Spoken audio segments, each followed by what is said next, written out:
Voilà, les amis, on va reprendre notre cours du Harizal et on va expliquer des choses très très très très importantes. Vayomer Elohim naase Adam betzalmenu kedmutenu. L'homme a été créé avec le tselem, comme on va l'expliquer, et le dmut. En vérité, le tselem, c'est la neshama, le dmut, c'est le corps. Mais on va expliquer. Daki tselem ole kassa. Tselem a pour valeur numérique kassa, qui est 161. Si on prend le 1 et le 6, ça fait 7. C'est la malchoute. Et le aleph, le yud d'en haut, le yud d'en bas, et le vav qui réunit le yud d'en haut et le yud d'en bas, c'est l'unité. Ça veut dire qu'en vérité, tout le travail de la neshama, qui est au niveau de la bina, est de créer l'unité dans le monde.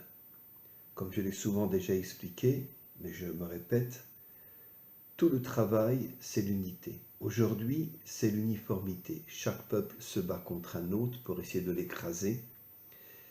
Et les choses ne sont pas simples. Personne ne veut l'unité dans ce monde. Mais Bezrat Hashem, au moment de la délivrance finale, quand le Mashiach viendra, il créera l'unité dans ce monde. Et j'explique, l'unité, c'est pas l'uniformité. Tu es différent de moi. Tu peux être musulman, tu peux être chrétien, mais tu es un homme bien. Et si tu es un homme bien, je me lie à toi. Et donc, c'est quelque chose d'assez extraordinaire. Je veux juste préciser que les 70 nations adamiques reviendront vers la Torah. Mais il y aura beaucoup d'autres nations qui peuvent être chrétiennes, qui peuvent être musulmanes, qui peuvent être dans d'autres religions, mais ça sera des gens bien. Et c'est pour ça que je peux m'unir, je peux me lier à ces gens-là, parce que ce sont des gens bien. Je veux juste expliquer que, de toute façon, beaucoup de religions vont changer, y compris la religion juive. Beaucoup de religions vont changer parce que, évidemment, les chrétiens ne croiront plus que c'est nous qui avons tué Jésus. Ils comprendront que c'est les Romains qui ont tué Jésus. Les musulmans ne voudront plus conquérir le monde. Il y aura donc une unité inimaginable dans le monde. Ki tselem kolel zachar venekeva. Le tselem, qui est la neshama, contient le zachar, l'homme, et la nekeva, la femme. C'est-à-dire que dans la neshama, il y a deux dimensions. La dimension masculine et la dimension féminine. Ou dmut ou anekeva bilvad. Alors, ça, c'est quelque chose de très très important. Pourquoi le dmut, c'est uniquement la nekeva? Alors, je veux expliquer quelque chose de très très très très important. En vérité, comme j'expliquais tout à l'heure, le dmut, c'est le corps. En vérité, n'oublions pas que la femme est la seule qui arrive à créer des enfants, à leur donner la vie. Ce qui veut dire qu'en vérité, que la femme est complètement au-dessus de l'homme. L'homme donne une semence, mais la femme transforme la semence en fille ou en garçon.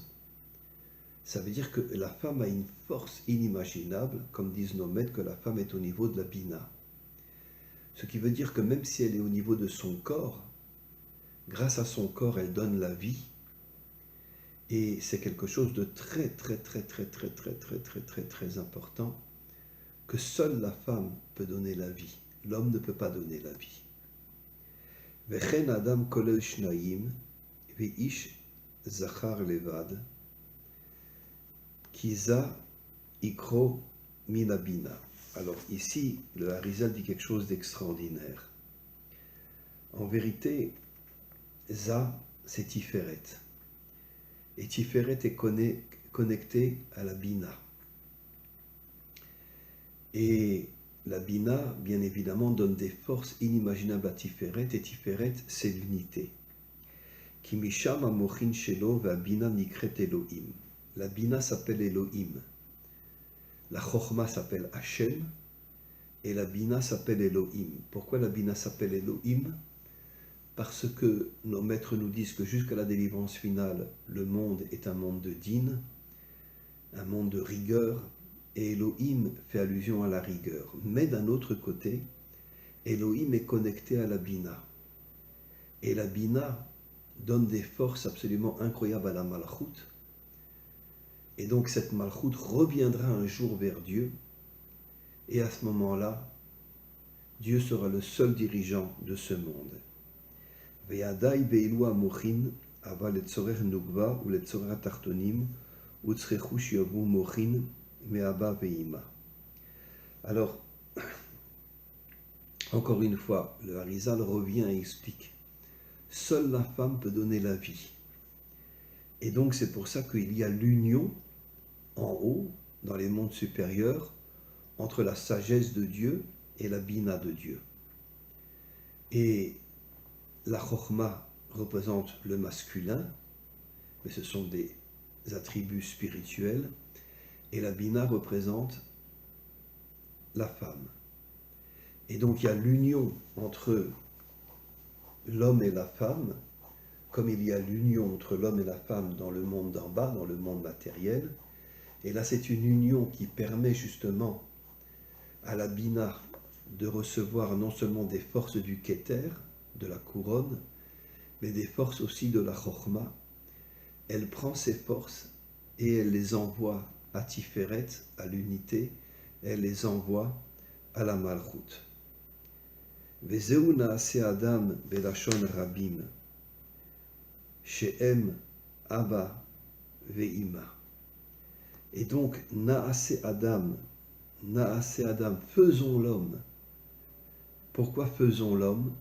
Parce que l'homme, ainsi que la femme, est composé de la sagesse de Dieu et de la bina de Dieu, c'est-à-dire de la sagesse de Dieu et de l'intelligence de Dieu. La bina représente l'intelligence de Dieu et la sagesse de Dieu, qui est Vechen betsalmenu utselem de Abba betselem de Ima. En vérité, ici le Harizal dit quelque chose d'extraordinaire. Betsalmenu au pluriel en hébreu. C'est en vérité Abba qui représente la sagesse et Ima qui représente l'intelligence de Dieu.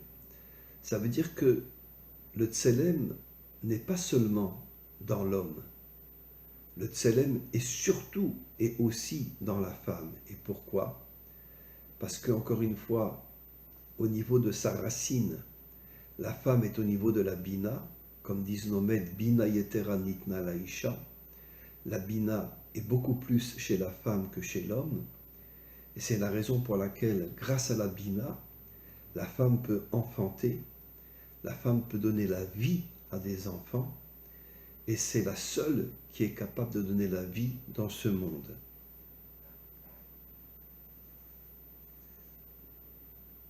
She'ut selem echad me'abina anikret Elohim ulsorer atartonim. Alors ici, le Harizal dit quelque chose d'extraordinaire. Le tselem, en vérité, représente la bina. Et la bina, tout son travail, c'est de purifier le monde d'en bas. Comme disent nos maîtres, Nitava, Kadosh Baruch Hu liot lo dira batartonim, tout le désir de Dieu, qui est au niveau de la bina, c'est de descendre dans ce monde pour purifier ce monde. Hachem Ish Milchama, Hachem est appelé Ish Milchama, un homme de guerre, Kishmo ki Ish Yirmoz Alza Levado. Pourquoi un homme de guerre? Parce qu'en vérité, il faut expliquer quelque chose d'extraordinaire. Les guerres peuvent permettre à l'homme de comprendre. En vérité, pour l'instant, c'est une minorité d'hommes qui comprennent ça, mais que finalement, les guerres entre les peuples vont pouvoir amener l'unité dans le monde. Évidemment, la majorité des hommes ne comprennent pas ça, mais il y a une minorité dans chaque peuple, surtout chez les nations adamiques, qui comprennent que finalement, la guerre est là pour amener l'unité dans le monde. Ve'akavana lomar ki lo levado atzmo, ve'zeu ish milchama. Et c'est pour ça que Hachem s'appelle Ish Milchama. Ça veut dire qu'en vérité, Hachem pousse la guerre entre les peuples pour qu'une minorité et après la majorité comprennent que finalement la guerre c'est une idiotie totale, une absurdité totale de vouloir dominer un autre peuple et de comprendre que finalement on doit arriver à l'unité. Maintenant, si tu prends le mot milchama, même Lamed, c'est 70. Ça fait allusion aux 70 nations adamiques. Après Chama, c'est-à-dire le Chet et le E, ça fait 13, l'unité, et le même, c'est la Malachut. Ça veut dire que dans le mot Milchama, quand Dieu fait la guerre, il y a les 70 nations adamiques, il y a l'unité dans le monde, et grâce à la Malachut. Ça veut dire qu'en vérité, se cache dans le mot Milchama quelque chose d'extraordinaire, que seule, encore une fois, une minorité d'hommes dans chaque peuple peut comprendre. C'est que finalement, la guerre amène finalement à l'unité. Et donc, ou Paro, Malkam, ou Aoref, chez Misham, Yenik Kutam.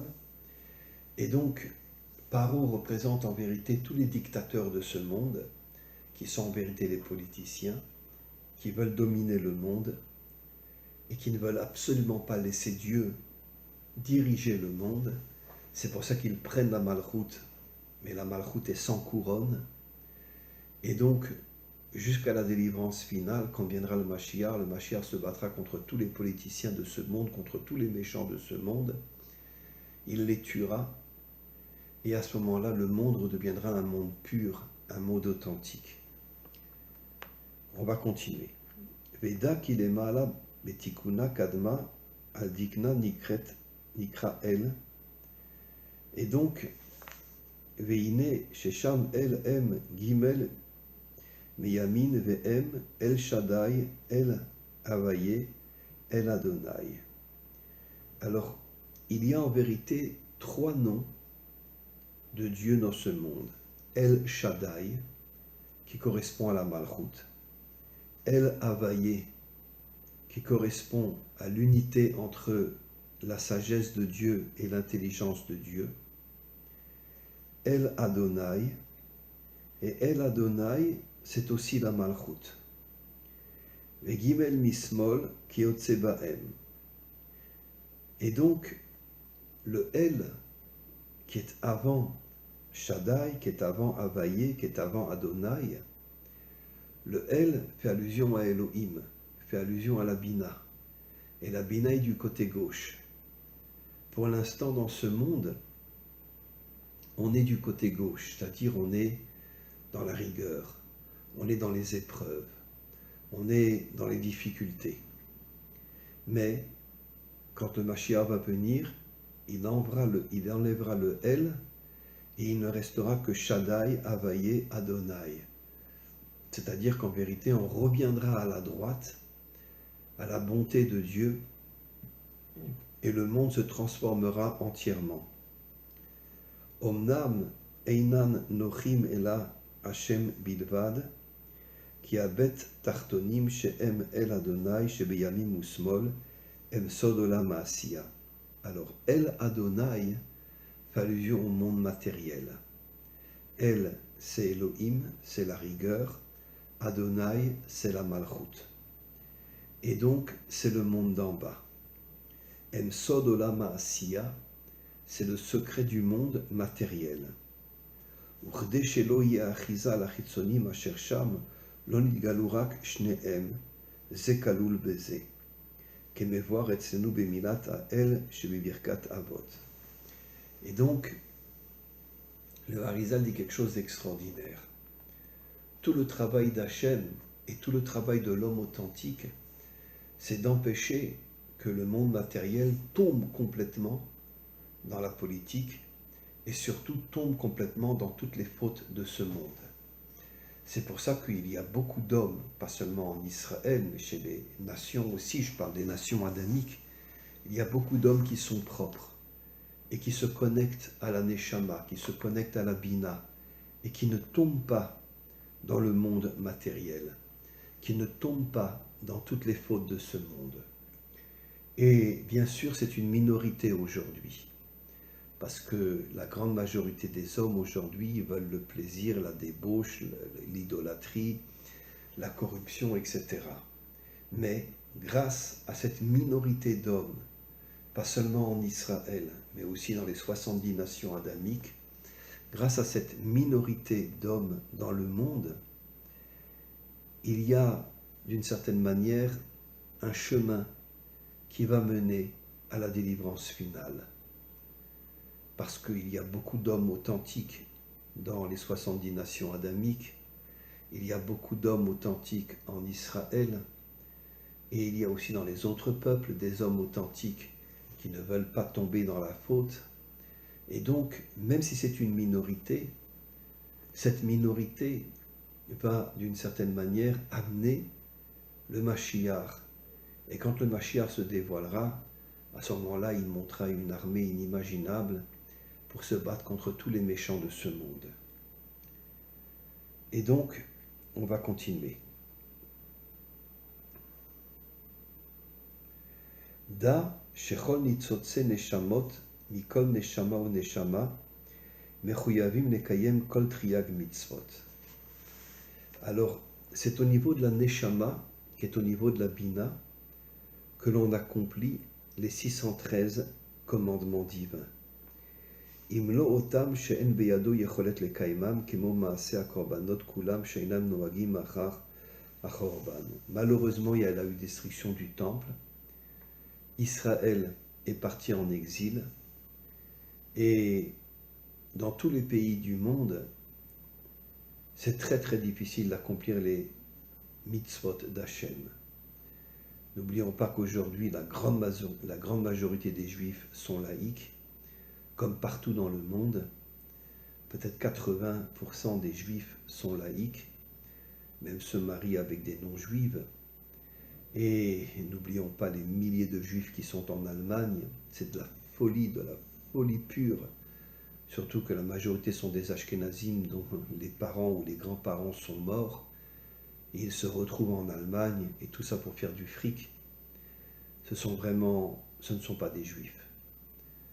Le Zohar dit, ainsi qu'un autre livre, disent que juste avant la délivrance finale, la majorité des hommes et des femmes dans ce monde seront le Erev Rav. Ça veut dire que ce ne sont pas des chrétiens, ce ne sont pas des musulmans, ce ne sont pas des juifs. Ce sont uniquement des laïcs. Et la laïcité, elle nous fait tomber dans la matérialité.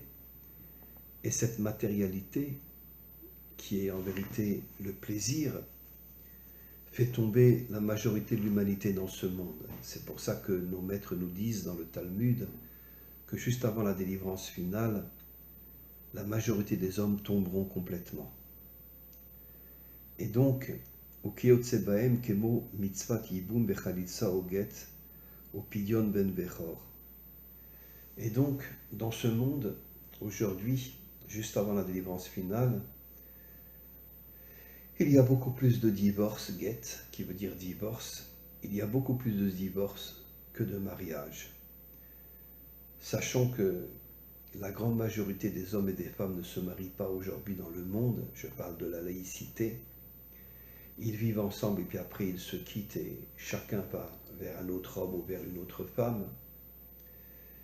Et